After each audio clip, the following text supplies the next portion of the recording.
spicing things up with the new intro. Let me know what you guys think of it. Most likely it's not permanent and will just last a couple weeks, but I'm still curious as to if you guys are going to be able to stomach it for that long or not. But anyways, what is going on, guys? Cynic here. Hopefully all of you are having a great day so far. And finally, it's here. The very highly anticipated Is It Worth It episode on the RAW Liberty, of course, Zombies Edition.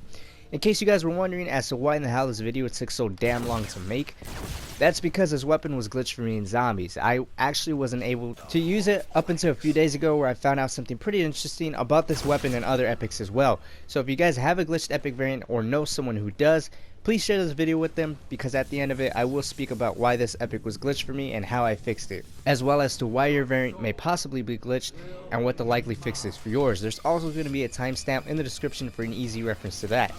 But I digress. Moving on to Liberty and Zombies. Guys, there is no love-hate relationship currently existing anywhere on the face of the earth that is stronger than mine with the Liberty. I mean, since the moment I've got it, I've had nothing but issues with this weapon in terms of Zombies. Back when I did the Is It Worth It video for the Liberty in multiplayer, I couldn't find any cons. And honestly, I felt like that video was nothing but blind endorsement for it that oozed with my own overexcitement and enthusiasm. And I never hesitated to speak on how much of a surprisingly good weapon it was. Well, evidently that's because all of its cons are in Zombies, and the simplest way to put it, it's just broken. It's a huge disappointment to say the least, but to make this a fair argument, the weapon was too good to be true. So I'm going to go ahead and start off with the good, or what stands out with this variant. So whatever damage the base RAW already had, the Liberty has as well, which is not bad at all since the RAW already has fairly decent damage. The two inherent traits of Liberty is of course Make It Rain, which puts all its ammo capacity in one unreloadable clip, which is only 250 rounds, and Haste, which just grants faster movement with this weapon. FYI, Haste on the Titan is way more noticeable than it is on the Liberty. Now, since you can't reload your weapon, this opens a huge potential for you to possibly open up a perk slot. As typically with LMG, Speed Cola or Quick Use is a must, but since Make It Rain is here, Quick Use is more of an aid at faster weapon swapping than anything else. And since the Liberty has the base RAW's damage, that means you can mow down hordes of zombies without ever having to worry about reloading at the wrong times. Now, just using this weapon only, you can last about 2.5 to 3 scenes, considering you are between rounds 10 and 20. I do not recommend this weapon really any later in scene 25, and the reason is because it's got a very static ammo count that you cannot change, and even if you try to pack-a-punch it, it's still capped out at only 255 rounds, which is horrible to say the least. I actually think its ammunition is also glitched pack-a-punch wise, because it says 255 for quite a while, but if I really had to guess the accurate ammunition count, it's between 265 and 275 rounds pack-a-punch, which is still not a very good number. What was also a huge shock to me is you cannot pick up any ammo clips with this weapon, even when you're a bone dry with 0 shots remaining. It says your ammo is at maximum capacity, which is another sign that this weapon does not function properly in Zombies. Now, very briefly, last 3 things I wanted to mention was thanks to its limited ammo count, it does have a Death Machine vibe closer to the power of Black Ops 3 versus the actual Death Machine weapon from Mob of the Dead. However, that's if the Death Machine was severely nerfed in its ammunition stockpile. Personally, I strongly recommend for you guys to train as well as you can with an SMG or something highly mobile in your hand, and when you get the majority of zombies behind you, it's best to just turn around with the Liberty and try to rack up as many headshots as possible. This would of course help increase the weapon's durability and overall usefulness. I also strongly recommend you guys pick up any infinite ammo power-ups when you get the chance, because I don't know if any of you guys have actually noticed this, but whenever an infinite ammo ends, you get a full clip back, which in the Liberty's case is all 255 plus rounds returned to you.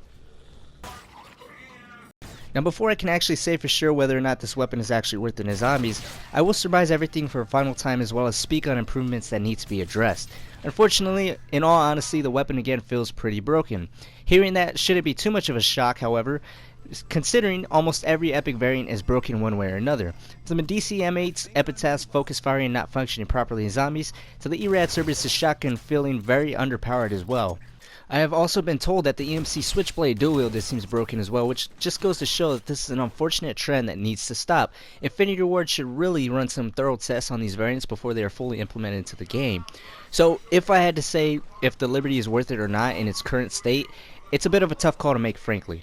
It's an extremely fun and effective weapon to utilize, however, with an attachment that completely renders this weapon unusable, a low ammo count, and not being able to pick up ammo clips off the ground even when you're completely out of ammunition, is just plain ridiculous. I personally would rate this weapon a 7.5 out of 10.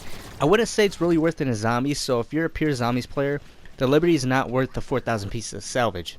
If you do plan on using it in multiplayer or even both modes, then by all means it's 100% worth it, but for pure zombies player there are way better variants out there than this. So backtracking a bit, yes, you heard me correctly. There is actually an attachment for the Liberty that makes it unusable in zombies, which unfortunately is the Fusion Mag, which very much disappointed me as this was the main reason why I was so hyped for this weapon in zombies. The Fusion Mag basically gives the Liberty infinite ammo, which is apparently a restricted attachment in this game mode. But if that's the case, why is it an option and why can I use it perfectly fine in multiplayer? It just makes no sense to me. Now I actually don't have any remaining recordings of it happening, but essentially with the Fusion Mag equipped, whenever I pick this weapon up out of the wheel, I would lose not only Liberty, but also whatever weapon I had currently in my hands. So if you guys are having this issue, I recommend you prestige your weapon, as for some reason, this resets the issue, letting the game know that you do in fact have that variant legitimately. This fixed my brother's K-Bar Invective. If the issue persists, you may have to narrow down the source of the problem, which in my case was the Fusion Mag. But anyways guys, that about wraps it up for this Is It Worth It episode. Let me know what you guys think about the RAW Liberty and Zombies. Do you guys still think it's worth it? As well as let me know if you guys had or have any issues with this particular variant, and if you can use your Fusion Mag or not. My name is Cynic. Thank you guys again so much for watching, and I'll see you guys in the next video. Have a wonderful day.